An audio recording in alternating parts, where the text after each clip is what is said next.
Morning. How are you? We are halfway between our Celebrate Your Life challenge, and I just wanted to share with you. I was getting in my car this morning to come into my office, and I'm sitting in my office, and I look a little professional, I think.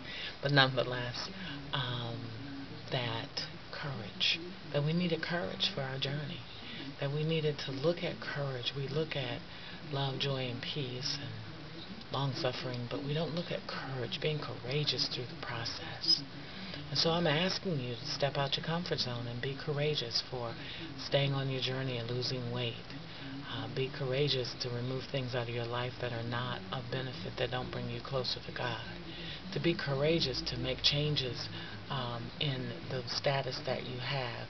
I know that some of us are in a position where financially we're not able to do things, and we need to make changes, and we think we need to keep people in our lives, be they our spouses or even girlfriends and relatives. But it takes courage sometimes to step back and say, no, no, no, no, no.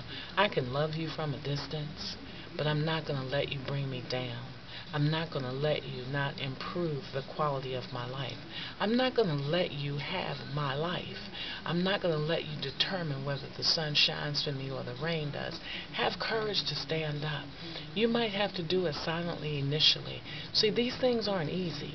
I'm not giving you easy principles. I'm giving you things that just have to happen. We're like newborn babes. Newborn babes come out, and the only thing they can do is lay where you put them.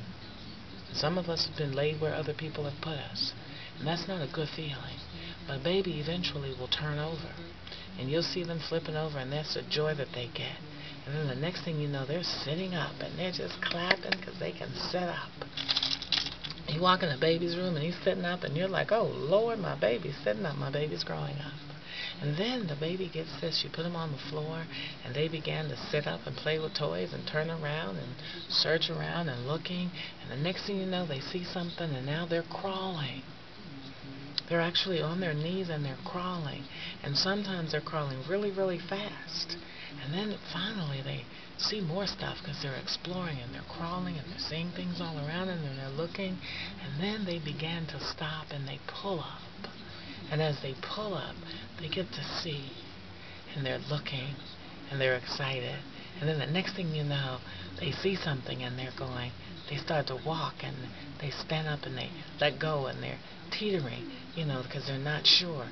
And some of us aren't even sure right now that we've gotten past the crawling stage, and now we're standing up, and we made some decisions, and we plop back down because we're afraid. But have courage. And then that baby every day gets stronger and stronger because he or she will pull up and stand, and then they begin to walk, and they're walking like Herman Munster did, but they're walking, and finally they're really walking. And so I want you to take those steps.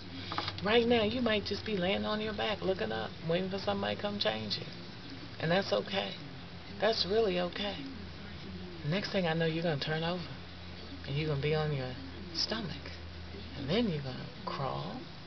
Then you're going to pull up. You're going to take that first step. Fall back down. Take another step. Get stronger every day. Finally, you're walking. And that's where I want you to be, walking. I'm not telling you to do everything at one time. I'm really, really not.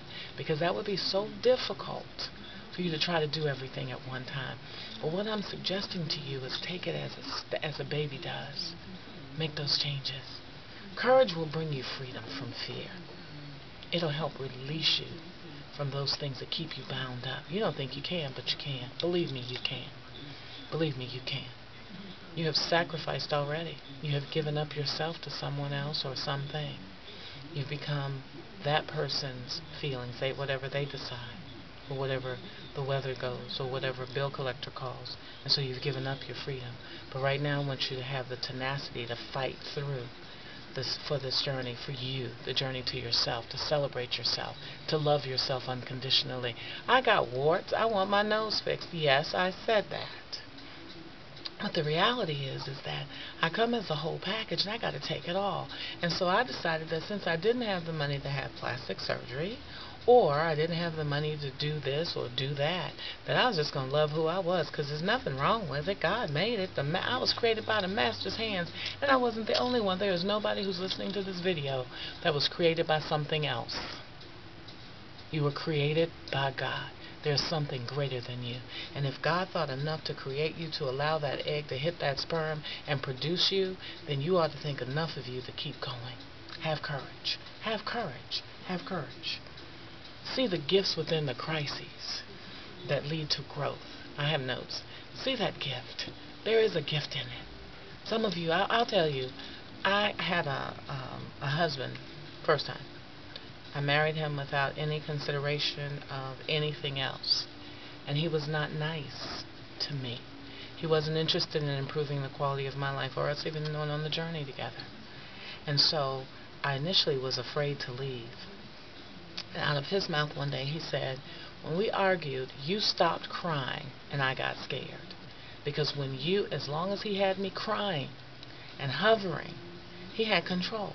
But this one day, I'll always remember this, and don't ever do this, but he made me so angry. I prepared dinner, and he came home and criticized it. So I threw it on the wall and everything else. Then I went in there and put on a little cute dress, because he used to tell me I was fat, and put on a cute dress. I wish I weighed that now. And I went out to a club. I went to a club, and a man came up to me, and he started talking to me, and he says, you're not really here for the club scene. He said, I can tell that. But what you are is a woman who needs her independence. He said, I'm not trying to hit on you. I wish he was. He's kind of cute. But I'm not trying to hit on you. I'm just trying to make you see that you can have what you want. And from that moment, I kept going until I left. We were divorced. It was hard. Oh, God, it was hard. It was hard. I had been accustomed to that. And I had to change. And the growing out of it helped me learn to take care of me. Helped me to move forward. And I still had some of that old behavior in me. But you know what the good news was? Is that now, even at 56, I had a birthday Saturday.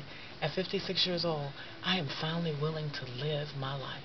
I know that people will say, oh, you're older now. But you know what? I'm older, I'm wiser, I'm better. I'm older, I'm wiser, I'm better. Whether you're 21, 16, 66, whatever your age is, you can still live. Because God will reward you who are faithful to Him, to God, to God.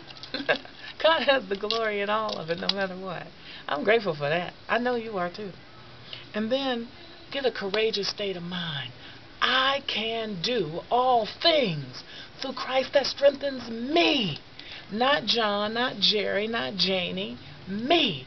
God strengthen me. I'm calling you on that promise. I'm willing to make changes, but I need your strength right now. I'm calling out to you to strengthen me, to make me better, to create me over again, remake me. I know you're the potter and I'm the clay. I want you to do it. And don't pull back. Don't pull back. That takes courage, not to pull back and say, okay, God, I'll handle this. You handle A, B, C, and D, and I'll handle G through Z. Don't do that. And then enjoy and employ simple things like that baby. So I want you today to think about celebrating your life. And I want you, if you choose to, because I don't share your business with anyone, to write me an email and tell me what it is that you want. I'm going to pray for it. And I'm serious. I am really going to pray for it because I believe that I am called by God to intercede on behalf of others. Now, I will tell you this. I'm very straight to the point. So if you write me something and you say, well, I don't know, and you start to whine, I'm going to tell you I'm not dealing with whining. If you need me to talk to you, I'll walk you through some steps. Whatever you want, you put in that email. Because we're going to learn how to celebrate our lives together. Today is November 1st. Let's spend 30 days becoming courageous. Let's spend 30 days with affirmations that we can do all things through Christ that strengthens us. Let's spend 30 days improving our lives outside of everybody else. Let's spend 30 days building our faith the size of a mustard seed so we can say to the mountains that are in our way, be thou removed. Let's spend 30 days smiling in the mirror and say, I am great and wonderfully and fearfully made. Let's spend 30 days and see what happens when you celebrate your life. God bless you and have a great day.